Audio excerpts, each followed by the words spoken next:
We're heading west in our paranormal tour of Ohio, and this week we've got everything from a haunted hotel to an old battlefield. Our first stop is the Oliver House in Toledo. Built in 1859, the Oliver House served as a destination for the growing city. The hotel was commissioned by Major William Oliver to be a first-class modern hotel, but by 1894, more luxury hotels were built closer downtown, which forced the Oliver House to become a common rooming house.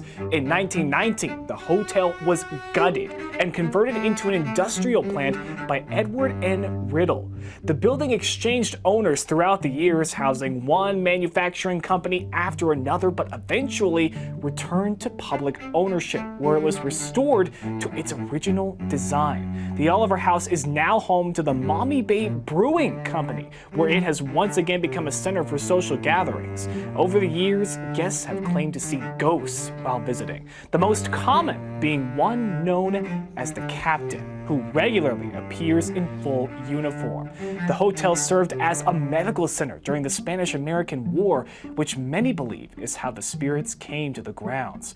Maumee Bay Brewing Company operates a pub room and private dining areas out of the Oliver House, so you can stop in for a beer and maybe a toast with some otherworldly guests.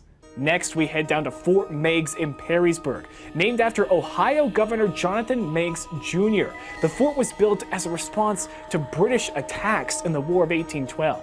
Under the orders of General William Henry Harrison, construction began in February of 1813 and finished just before a siege by the British forces. The fort was torn down soon after and converted into a smaller supply depot, which operated until the end of the war. Sometime later, the fort was burned down under mysterious circumstances, but it was rebuilt in the 1970s. Despite the war ending 200 years ago, many believe some battles are still being fought at the site. Guests have claimed to see blue orbs floating around the fort, and some have even heard cannons firing in the distance, and have even seen soldiers in uniform. Fort Meigs is open as a historical site and offers group and self-guided tours. The site also features reenactments, which many claim is the reason for the increase in hauntings.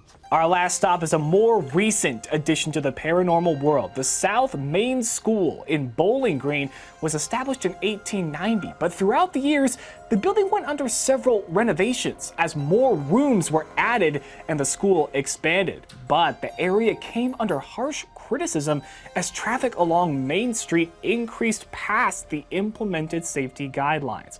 So due to declining enrollment, the school was forced to close in 2005, where it then became a community arts center until 2011. Throughout its history, many students have claimed to experience odd occurrences, including hearing phantom footsteps and doors closing on their own. After its closure as an arts center, a paranormal investigation team called Fringe Paranormal took over the building to further investigate the rumors. During their time, they've captured disembodied voices and have claimed to see shadowy figures. The business end of the team has started booking overnight stays if you want to see for yourself if the school is haunted. The money raised from these stays will go to help restore the school.